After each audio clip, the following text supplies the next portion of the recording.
మీ అందరికీ నా హృదయపూర్వక వందనాలు. చెమ్మగలిగిన దేవుని పిల్లరా, గత వారం నుంచి ఇప్పటి వరకు మిమ్మల్ని, మీ కుటుంబాలని, మమ్మల్ని, సంఘాన్ని, మన దేశంలో ఉన్న ప్రతి బిడ్డను దేవుడికి జ్ఞాపకం చేసుకొని ఎన్నో మేలులు, ఎన్నో ఉపకారాలు చేసిన దేవుడికి మన ప్రభు, మన రక్షకుడు యేసుక్రీస్తు వారి నామములో శిరస్సు వంచి వందనాలు. పిల్లలారా, ఇవాళ మనం ఒక అద్భుతమైన మాట మనం మాట్లాడుకుందాం. దేవుని పిల్లరా, పోయిన వారం అబ్రహాం గారిని గురించి మనం ధ్యానం చేసుకున్నాం. ఇదిగో నీ దేశమును, నీ తండ్రిని, నీ బంధువులు, నీకున్న సమస్తాన్ని వదిలిపెట్టిరా. భూమి మీద నేను నిన్ను గొప్పగా జనముగా చేస్తాను, ఆశీర్వదిస్తాను. భూమి మీద ఉన్న ప్రతి వంశము కూడా నీ వలన నేను ఆశీర్వదిద్దామని నేను అనుకుంటున్నానని చెప్పి మాట్లాడే దాని గురించి మనం ధ్యానం చేసుకున్నాం. ఎవరు నిన్ను ఆశీర్వదిస్తారో వాళ్ళు ఆశీర్వదించబడతారు. నిన్ను ఎవరైతే శపిస్తారో వాళ్ళు శ్రమలోకి వెళ్ళిపోతారు, శపింపబడతారనే మాట మనం ధ్యానం చేసుకుందాం. దేవుని పిల్లరా, మరి అక్కడి నుంచే మళ్ళీ కంటిన్యూ చేసి కొద్ది మాటలు ఇదేనా మనం ధ్యానం చేసుకుందాం. దేవుని పిల్లరా, అది మరి అబ్రహాము గారికి అతని సంతానానికి వర్తిస్తుందా, అది ఇవాళ క్రైస్తవులు అని చెప్పుకుంటున్నా మనకు కూడా వర్తిస్తుందా అని చెప్పేసి దీని గురించి మనం ఒకసారి ధ్యానం చేసుకుందాం. మనందరం కళ్ళు మూసుకుంటూ ప్రార్థన చేసుకుందాం. పరిశుద్ధుడా, జమ కలిగిన మా పరులకు తండ్రి, నాయనా నీ కృప కలిగిన నామానికి వందనాలు తండ్రి.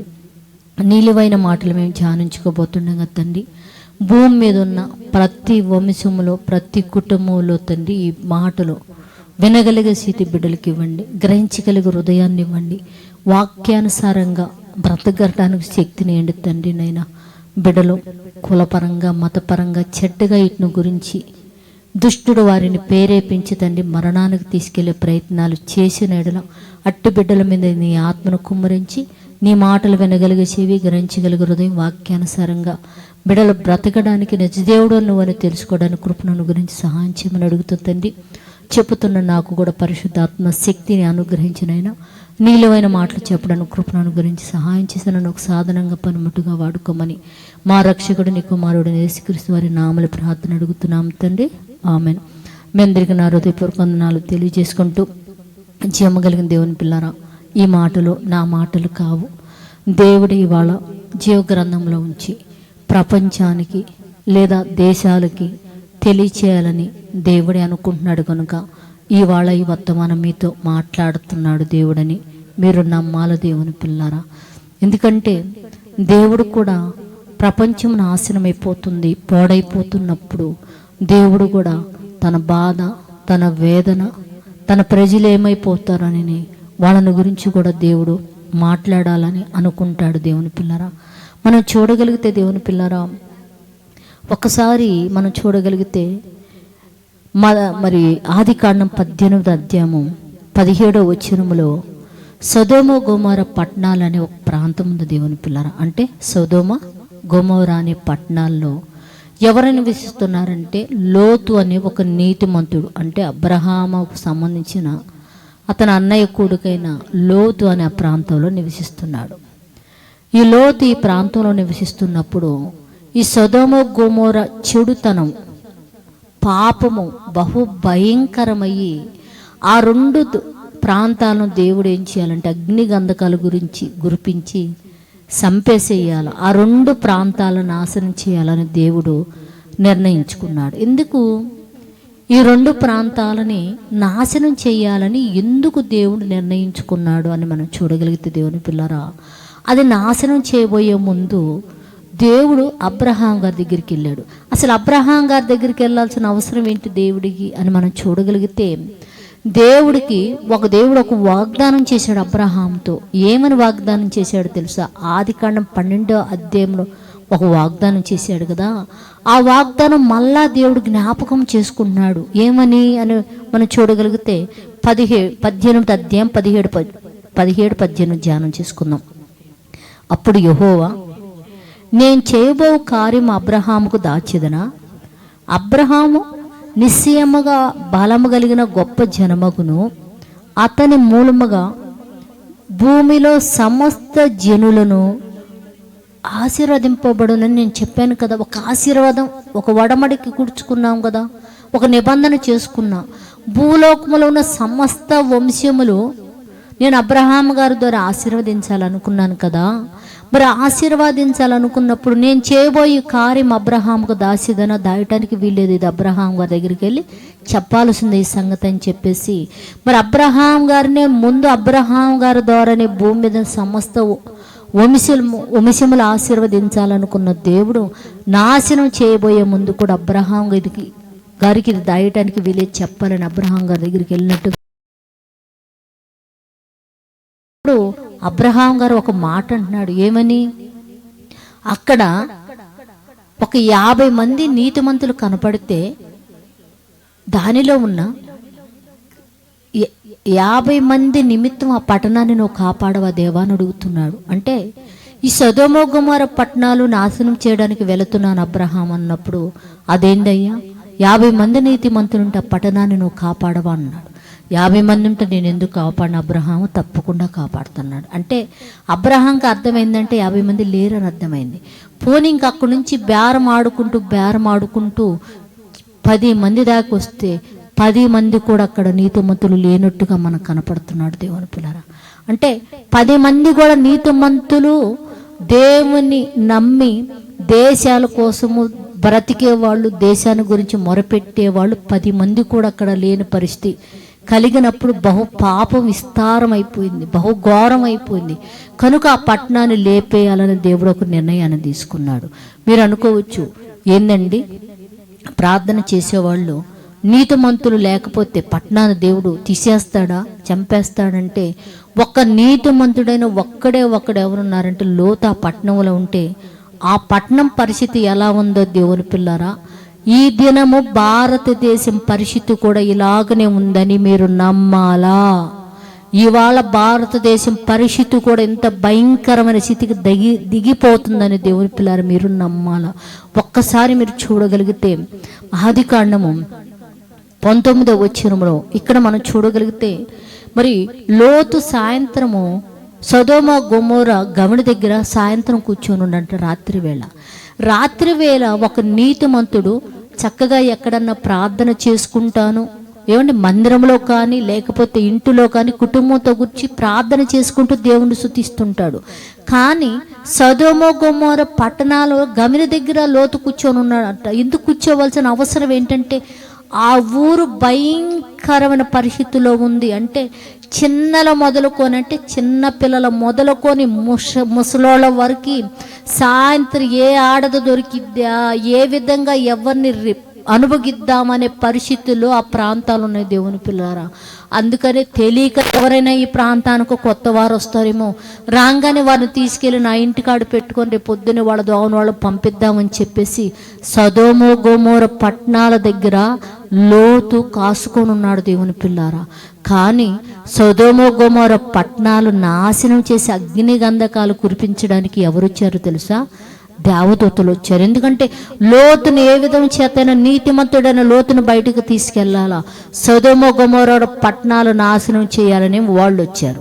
వచ్చేతలకి విచిత్రం ఏంటంటే లోతు గారే అక్కడ కూర్చొని ఉన్నాడు. వాళ్ళు రాగానే లోతు గారు ఏం చేశాడు తెలుసా?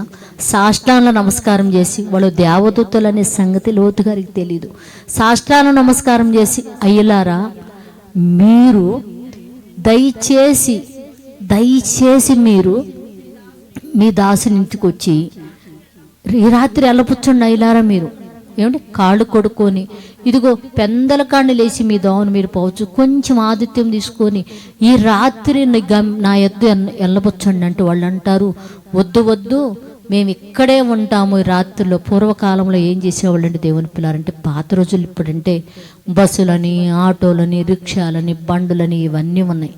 పాత దినాల్లో అయితే దూర ప్రాంతం నుంచి వచ్చిన వాళ్ళు ఊరు మధ్యలో ఏం చేస్తారంటే ఒక రచ్చ అని ఉంటుంది.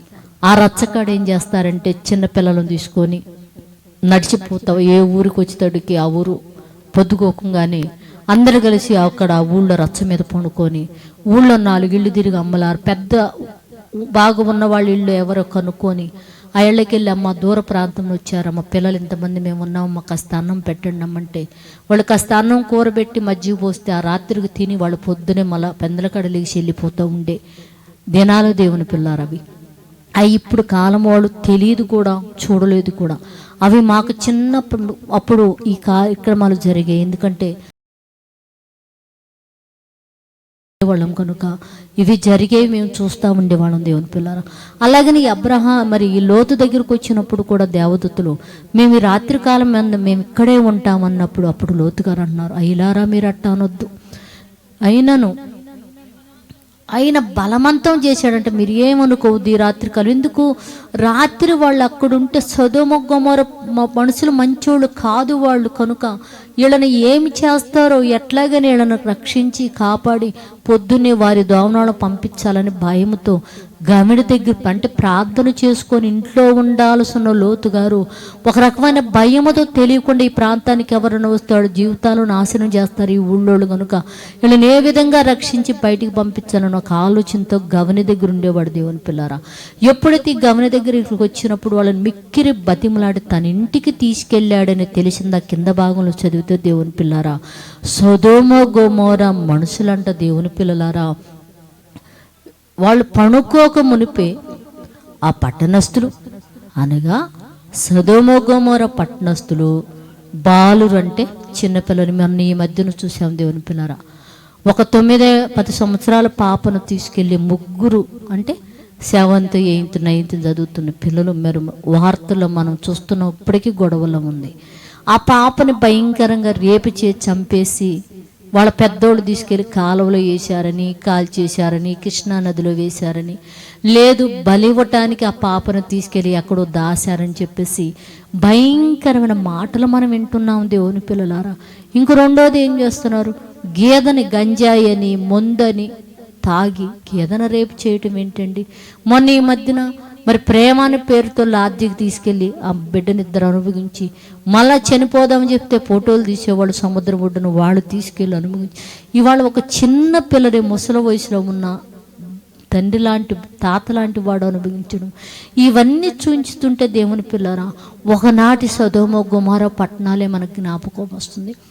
మన భారతదేశం పరిస్థితి అయితే దౌర్భాగ్య స్థితిలోకి వెళుతుందని చెప్పేసి నిజంగా దేవుని పిల్లారు భయం ఏర్పడుతుంది. మీకు తెలుసు తెలీదు, మీకు ఈ భయం లేదనుకుంటా దేవుని పిల్లారు. ఎందుకంటే మీలో దైవ జ్ఞానము దైవభక్తి అది లేదు కనుక మీకు భయం ఉండట్లేదు దేవుని పిల్లలారా. ఆనాడు మీరు చూడగలిగితే దేవుని పిల్లారా ఒక నీతిమంతుడు గవినులో కాసుకొని వాళ్ళని ఎలాగైనా కాపాడాలని ఒక లోతు తన ఇంటికి తీసుకెళ్ళి కాపాడి బయటికి పంపించాలని ఆశ కలిగి ఉన్నాడు దేవుని పిల్లారా. అబ్రహాం గారు ద్వారా భూలోక వంశాలను ఆశీర్వదించాలని దేవుడు నిర్ణయించుకున్నప్పటికీ దేవుని పిల్లారా సొదొమ గొమొర పరిస్థితి బాగలేనప్పుడు అగ్ని గంధకాలు కురిపిస్తే దేవుని పిల్లారా 10 మంది నీ కోసం బ్రతికేవాడు ఒక 50 మంది ఉంటే నువ్వు పట్టణాన్ని కాపాడుతావంటే కాపాడుతానన్నాడు దేవుడు. అంటే 10 మంది కాదు కదా 5 మంది కూడా సొదొమ గొమొర పట్టణాల్లో లేనప్పుడు దేవుని పిల్లారా నీతిమంతుడిని బయటికి పంపించాడు. సొదొమ గొమొర పట్టణాల మీద అగ్ని గంధకాలు కురిపించి అక్కడ ప్రజలు మీరు మరణించేటట్టు చేశారు దేవుని పిల్లారా. మీరు అనుకోవచ్చు ఏంటండి అంతమందిని చంపేస్తాడంటే దేవుని పిల్లారా చిన్న పిల్లలు వ్యభిచారంలోకి తీసుకొని వెళ్ళటం ఏంటండి మీరు ఆలోచించండి దేవుని పిల్లారా. మరి అదే వంశంలో మనం చూడగలిగితే దేవుని పిల్లారా గలతీ పత్రికలో మనకి వివరంగా ఉంటుంది. అబ్రహాము వంశంలో నుంచి వచ్చిన వాడే యేసుక్రీస్తు వారు. అంటే యేసుక్రీస్తు వారి ద్వారా ప్రపంచానికి అంతటికి కూడా ఒక గొప్ప రక్షణ ఇచ్చి దేవుడు ఆశీర్వదించాలనుకుంటే ఇవాళ ఆ యేసుక్రీస్తు మీదే ఆ యేసుక్రీస్తును ఎమ్మడించిన వాళ్ళని భయంకరమైన బూతులు తిరుగుతూ భయంకరంగా హింసిస్తూ భయంకరంగా కొడుతూ దేవుని పిల్లరా భయంకరంగా మందిరాలు ఒక మంచిని గురించి చెప్పే మందిరాలను ఒక మంచిని ప్రకటించే మందిరాలని దేశం గురించి దేశం క్షేమంగా ఉండాలనుకుంటున్న మందిరాలను మీరు పడగొట్టి హింసిస్తున్నారంటే దేవుని పిల్లలారా మీ మీదకి ఆశీర్వాదం ఎలా వస్తుంది దేవుని పిల్లరా. ఈరోజు యేసుక్రీస్తును నమ్మిన వారు యేసుక్రీస్తు బోధలు గొప్పయి యేసుక్రీస్తును నమ్మిన వారు గొప్పవారని మీ నోటిలో ఉంచి ఆ మాట వస్తే ఆ మాట ఏ దేశం పలికిన ఆ దేశం ఆశీర్వదించబడింది దేవుని పిల్లారా. ఏ దేశం అయితే దేవుని నమ్ముకున్న పిల్లలను దూషిస్తూ యేసుక్రీస్తు వారిని దూషిస్తారో ఆ దేశము సర్వనాశనం అయిపోయింది అని చెప్పేసి నేను చెప్పలేదు దేవుని పిల్లారా. అబ్రహామును ఆశీర్వదించేటప్పుడే దేవుడు చెప్పాడు. అబ్రహాము ఎవరైతే నిన్ను ఆశీర్వదించి నువ్వు క్షేమంగా ఉండాలనుకుంటావో అట్టి వారిని నేను ఆశీర్వదిస్తా. ఎవరైతే నీకు హాని కలిగి చేసి నిన్ను క్షేపిస్తాడో అట్టివాడు నాశనమైపోతాడని చెప్తున్నాడు. అది అబ్రహాం గారు తాగలేదు దేవుని పిల్లారా. మహానుభావుడని యేసుక్రీస్తు వారు కూడా అబ్రహాము తన దేశమును అలాగనే తన బంధువులను తన స్థితిని వదిలేసుకొని ఎలాగొచ్చాడు, యేసుక్రీస్తు వారు కూడా పరలోకం నుంచి తండ్రి అయిన దేవుని విడిచిపెట్టాడు, సింహాసనాన్ని విడిచిపెట్టుకున్నాడు. అక్కడ భాగ్యాన్నంతా విడిచిపెట్టి బయలుదేరి వచ్చి భూమి మీదకి ఒక సాధారణ మానవుడిగా శరీరాన్ని ధరించి భూమి మీదకి వచ్చి మనందరి పాపాల నిమిత్తం కలువరు శిలువలు ఆయనను బలిచ్చి ఆ రక్షణ ద్వారా మనల్ని అందరిని ఆశీర్వదించి పరలోకానికి వారసులుగా దేవుడు చెయ్యాలని అబ్రహాము గారికి ఇచ్చిన ఆ వాగ్దానం యేసుక్రీస్తు వారి ద్వారా మన జీవితాల్లో నెరవేర్చాలని దేవుడు ఒక నిర్ణయాన్ని తీసుకుంటే దేవుని పిల్లారా, ఆ నిర్ణయానికి పూర్తి వ్యతిరేకంగా మన భారతదేశం కనిపిస్తుంది దేవుని పిల్లారా. ఆ రోజు సొదొమ గొమొర్ర పట్టణాల్లో మనుషులు ఎలాగా ఉన్నాయో ఇవాళ భారతదేశం పరిస్థితి కూడా అంత భయంకరమైన స్థితికి వెళుతుందని చెప్పేసి మీకు అనిపించట్లేదేమో. ఎందుకంటే మీకు సత్యము తెలియదు కదా, అసత్యములో బ్రతికే వాళ్ళకి సత్యం తెలియదు కదా దేవుని పిల్లారా. ఇది చూస్తున్నప్పుడు ఇదిగో బైబిల్లో దేవుడు చెప్పిన మాటలని మా దేశంలో నెరవేరుతున్నాయి, మా దేశం పరిస్థితి ఏంటి అని చెప్పేసి ఇవాళ ప్రభువును నమ్మిన వాళ్ళు వాక్యం తెలియని వాళ్ళని పక్కన పెట్టండి దేవుని పిల్లారా. వాక్యం తెలిసిన వాళ్ళు, ప్రభువును నమ్మిన వాళ్ళు నిజంగా కన్నీరు కార్చి ఏడుస్తున్నారు దేవుని పిల్లారా. ఎందుకు? యేసుక్రీస్తు వారి మీద భయంకరమైన ఒక చిన్న పిల్లోడని సరిగ్గా సడ్డి అవండి లాగేసుకోవటం చేతగానోడు మొదలుకొని పళ్ళు ఊడిపోయి రేపు సమాధిలో పెడతామనే వాడు వరకు యేసుక్రీస్తు వారిని గురించి చెడ్డగా మాట్లాడేవాళ్ళు దేవుని పిల్లారా. చెడ్డగా మాట్లాడేవాళ్ళే, ఆయన నమ్ముకున్న వారిని దూషించేవాళ్ళే దేవుని పిల్లారా. మరి అందుకని అన్నాడు, ఎవరైతే అబ్రహాం ఆశీర్వదిస్తా, ఎవడైతే నేను శపించి నీకు హాని కలుగు చేస్తాడో వాడికి భయంకరమైన శపిస్తాను, వాడి మీదకు కూడా ఉగ్రత వస్తుందన్న ఆ వాగ్దానం అబ్రహాముతో ప్రారంభమయ్యి యేసుక్రీస్తు ద్వారా భూమి మీదకి మనకు వచ్చింది దేవుని పిల్లారా. ఇవాళ క్రైస్తవుని ఎవడైతే గౌరవిస్తాడో వాడు ఆశీర్వదింపబడతాడు దేవుని పిల్లారా. క్రైస్తవులని ఏ దేశమైతే హింసించిందో, ఏ దేశమైతే బాధ పెట్టిద్దో అట్టివాడు భయంకరమైన పతనానికి ఆ దేశం వెళ్ళిపోయిద్దని ప్రపంచ దేశాలని మీరు గుర్తుపెట్టుకోవాలి దేవుని పిల్లారా. ఇది నమ్మాల. క్రైస్తవుడు ఏ దేశములో క్రైస్తవులు ఎక్కువగా ఉంటాయో ఆ దేశము బాగుపడిద్ది, క్షేమంగా ఉంటుంది దేవుని పిల్లారా. వాళ్ళ బాధ్యత ఏంటంటే కులము మతము ఈ భోగాలని క్రీస్తుని ఎరగని వాడికి, క్రీస్తుని ఎరిగిన వ్యక్తి ఎలా ఉంటాడు తెలుసా? ప్రపంచ దేశంలో ఉన్న ప్రతి మానవుడు దేవుని బిడ్డ, వాడు క్షేమంగా ఉండాలని ప్రార్థన చేయగలిగిన లక్షణం ఒక క్రీస్తును నమ్మిన వ్యక్తికే భూమి మీద ఉంది. ఒక తాగుబోతును కానీ, ఒక తిరుగుబోతును కానీ, ఒక వ్యభిచారిని కానీ మార్చగలిగిన స్థితి ఒక బైబిల్కు ఉంది. బైబిల్ నమ్మిన వాడికే ఉంది దేవుని పిల్లారా. చేతగాని వాళ్ళు ఎంతమంది ఎన్ని మాట్లాడిన దేవుని పిల్లారా, వాళ్ళని మనం ఏమనకూడదు. వాళ్ళకి తెలియక దయ్యము బట్టి అలా మాట్లాడుతున్నాడు, అపవాది వారిని అలా పేరిపించి మాట్లాడుతున్నాడు దేవుని పిల్లారా. కనుక దేశాలన్నిటికి కూడా నేను చెప్పే మాట ఏంటంటే, క్రైస్తవులను దూషించి యేసుక్రీస్తుని అవమానంగా మాట్లాడి మీరు శాపానికి గురవద్దు, ప్రమాదానికి గురవద్దు దేవుని పిల్లారా. క్రైస్తవులు ఏ దేశంలో ఉంటే ఆ దేశం క్షేమంగా ఉంటుందని చెప్తున్నాడు దేవుని పిల్లారా. మన భారతదేశం అయితే ఇంతకు ముందు లేదు, ఈ మధ్యన ఈ మతాల కులాలనే భేదంతో భయంకరంగా మందిరాలను పడేయటము, క్రైస్తవులను హింసించడము, అలాగనే ప్రభువును చిన్నపిల్లలు మొదలుకొని పెద్దవారికి ప్రభువును దూషించడం మీరు మొదలు పెట్టారు. దేశం పరిస్థితి ఎలా ఉందో ఒక్కసారి చూసుకోండి. మీరు దేశం ఏ పరిస్థితిలోకి వెళ్ళిపోతుందో ఒక్కసారి గుండె మీద చేసుకొని మీరు చెప్పండి. మీరు ఏ మంచి పని చేయలేరు, క్రీస్తును దూషించడం తప్పితే ఏ మనిషిని మీరు మార్చి ఒక మనిషిగా మీరు మార్చలేడు. అది చేయగలిగింది ఒక ప్రభువు వలనే చేయగలం దేవుని పిల్లలు. కనుక దయచేసి ప్రపంచ దేశాలని, భారతదేశమును ముఖ్యంగా మిమ్మల్ని నేను కోరుకుంటుంది ఏంటంటే, క్రైస్తవుల జోలికి వెళ్ళకండి, క్రీస్తును అవమానంగా మాట్లాడకండి. క్రీస్తును నమ్మిన వారిని అవమానంగా మాట్లాడకపోతే దేశం ఆశీర్వదింపబడిద్ది, దీవించబడిద్ది. అన్ని విషయాలు చెడు అనేది లేకుండా దేశం సౌఖ్యంగా ఉంటుంది, ప్రపంచము కూడా ఆరోగ్యంగా క్షేమంగా ఉంటుంది. దేవుని పిల్లారా, ఈ మాటలు మీరు హృదయంలో పదిలిపరుచుకోవాలా. యేసుక్రీస్తు బోధ ప్రపంచ దేశాలన్నీ పోవటానికి కారణం ఏంటంటే అబ్రహాం గారికి చేసిన వాగ్దానము. భూమి మీద ఉన్న ప్రతి వంశము యేసుక్రీస్తు వారి ద్వారా ఆశీర్వదింపబడాలనేది వాగ్దానం. దేశానికి కూడా ఈ మాటలు వెళ్తున్నాయి. ఆ మాటల వలన ఆ దేశాల్లో ఉన్న ప్రజలని ఆశీర్వదించాలనేది దేవుని సంకల్పం.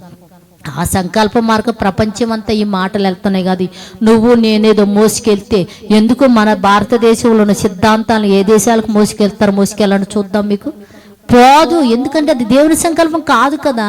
అది మీరు వ్యక్తిగతంగా పోరాడాలి, ఏదేదో చెయ్యాలని మీరు అనుకుంటే అయ్యిద్దా? దేవుని పిల్లారా, నువ్వు నేను అనుకుంటే ఏదన్నా అయ్యిద్దా? దేవుడు అనుకోవాలా. దేవుడు ప్రపంచ దేశాలన్నీ కూడా యేసుక్రీస్తు వారి వలన ఆశీర్వదింపబడాలని అబ్రహాం వాగ్దానం చేశాడు. అందుకనే అది వ్యాపించిపోతుంది. అది నీ వల్ల నా వల్ల అయితే నువ్వేదైనా ప్రమాదం కలుగు చెయ్యాలా ఈ దేశం అని ఒక దేశం నిర్ణయించుకుంటే పతనానికి దింపేస్తాడు. అది గుర్తు పెట్టుకొని దేవుని పిల్లారా, ఒళ్ళు కళ్ళు దగ్గర పెట్టుకొని యేసుక్రీస్తు వారిని గురించి మంచిగా ఏ దేశం మాట్లాడిదో అది క్షేమం కలిగి ఉంటుంది. ఏ దేశం అయితే దేవుని పిల్లలు జోలికి వెళ్లకుండా అయ్యా ప్రార్థన చేయండి అని అడిగిద్దో ఆ దేశం బాగుంటుంది. దేవుని పిల్లరా, అట్టి దేశాలుగా భూమి మీద ఉన్న దేశాలని మారాలని, ముఖ్యంగా మన భారతదేశము దేవుని చేతుల్లో పతనమైపోవడానికి సిద్ధంగా ఉంది కనుక మన దేశంలో మనం నివసిస్తున్నాం కనుక మన భారతదేశం ముఖ్యంగా రక్షింపబడాలని, క్షేమంగా ఉండాలని దేవుని పిల్లరా మనందరం కలిసి ప్రార్థన చేద్దాం. ఒకసారి తల వంచుకుంటే. పరిశుద్ధుడా, క్షేమగలిగిన మా పరలోకపు తండ్రి, నాయనా నీ కృప కలిగిన నామానికి వందనాలు తండ్రి. మా దేశం పాడైపోతుంది నాయనా, పతన స్థితిలోకి వెళ్ళిపోతుంది నాయనా. అయ్యా, ఒక చిన్న లేదు పెద్ద లేదు నాయనా. మత్తు మందుకు పిల్లలు అలవాటు అయ్యారు తండ్రి, తాగుడుకు అలవాటు అయ్యారు, వ్యసనానికి అలవాటు అయ్యారు. భయంకరమైన మీడియా తండ్రి, భయంకరమైన వార్తలు నా తండ్రి, భయంకరమైన చెల్లులు ఎన్ని చూస్తున్నాయినా. చిన్న పిల్లలను మొదలుకొని ముసలి వాళ్ళ వరకు వ్యభిచారం విషయంలో విడిచిపెట్టకుండా నా తండ్రి నేను జంతువులను కూడా విడిచిపెట్టిన పరిస్థితికి మా భారతదేశం వెళ్ళిపోయింది. అయ్యో, ఒక్కసారి జ్ఞాపకం చేసుకో తండ్రి దేశాన్ని. నేను దేశంలో నీ పిల్లలమైన మేమందరం ఉన్నాము కదా తండ్రి, ఒక్కసారి జ్ఞాపకం చేసుకొని మా దేశం నుంచి ఈ చెడును తీసివేయి తండ్రి, ఈ పాపాన్ని తీసివేయి తండ్రి. నాయన మా దేశంలో ప్రజలందరూ కూడా నాయన నిన్ను గౌరవించాలి తండ్రి. నువ్వు పంపిన యేసుక్రీస్తుని గౌరవించాలి తండ్రి. నైనా యేసుక్రీస్తు ద్వారా ప్రపంచ దేశాల్లో ఉన్న ప్రతి వంశాన్ని నువ్వు ఆశీర్వదిస్తానని అబ్రహాం గారికి ఇచ్చిన వాగ్దానం నువ్వు నెరవేరుస్తున్నావని ప్రపంచానికి తెలియదయ్యా. కనుక తండ్రి ప్రపంచాలను మీరు ఆశీర్వదించండి తండ్రి. నాశనానికి వెళ్ళకుండా తండ్రి, ఇదిగో చిన్నల మొదలుకొని పరిశుద్ధిగా తండ్రి ముసలి వారి వరకు కూడా నైనా పరిశుద్ధాత్మ చేత మీరు నింపినైనా అపవిత్రత బిడ్డల జీవితాలోంచి మీరు తీసివేయండి తండ్రి. యవన బిడ్డలు వ్యభిచారము, తాగుడు, ఇదిగో తగాదులు, నరకటాలు ఇవన్నీ కూడా యవన బిడ్డలు దుష్టుడు గట్టిగా పట్టుకొని ఉన్నాడు. యవన బిడ్డలు మీ ఆత్మను కుమ్మరించిన తండ్రి, ఆ బిడ్డలందరూ కూడా తండ్రి నీ వాగ్దానంలో పాలుభాగం చేయమని అడుగుతున్నాము నా తండ్రి. మా దేశంలో చక్కటి వర్షాలు, పంటలు నా తండ్రి, సరైన పంటలు లేక పంటలు నా తండ్రి, వర్షాలు లేక పంటలు లేవు తండ్రి. నైనా చక్కటి పాడి పంట నా తండ్రి, నైనా ప్రేమతో కూడిన పరిస్థితులు లోకంలో కలుగు చేయనైనా తాగుడు, వ్యభిచారాలు ఇవన్నీ కూడా తండ్రి దేశంలో ఉంచినైనా మీరు తొలగించిన తండ్రి. అందరూ కూడా మంచి ఆరోగ్యమే కలిగి జీవించడానికినైనా ఇదిగోనైనా అయ్యా, ఇదిగో నా తండ్రి అధికారము కలిగిన వారు కూడా నా తండ్రి నైనా అధికారము దాహముతో కక్షలు కాకుండా తండ్రి ప్రేమ కలిగిన వారై దేశాన్ని చక్కటి పరిపాలన చేయడానికి మంచి జ్ఞానం, ఆరోగ్యం బిడ్డలకు దయచేయమని అడుగుతూ తండ్రి భూమి మీద ఉన్న ప్రతి వంశము, ప్రతి కుటుంబం యేసుక్రీస్తు వారి ద్వారా నువ్వు ఆశీర్వదించాలని బిడ్డలు దేశాలని కూడా నమ్మి నైనా నువ్వు పంపిన యేసుక్రీస్తును గౌరవించిన తండ్రి, నైనా నువ్వు పంపిన యేసుక్రీస్తును ప్రేమించగలిగే బిడ్డల మనసు బిడ్డలకి ఏంటి తండ్రి, నేను నమ్మిన బిడ్డల్ని ప్రేమించగలిగే పరిస్థితులు ప్రపంచానికి మీరు కలుగు చేసి నీ నామానికి మహిమ తెచ్చుకొని ప్రపంచ దేశాలన్నిటిని చల్లగా కాపాడి మీరు మహిమ పొందమని మా రక్షకుడు నీ కుమారుడు యేసు పరిశుద్ధ నామములో ప్రార్థన అడుగుతున్నాము తండ్రి. ఆమెన్. మీ అందరికీ నా హృదయపూర్వక వందనములు, ధన్యవాదాలు.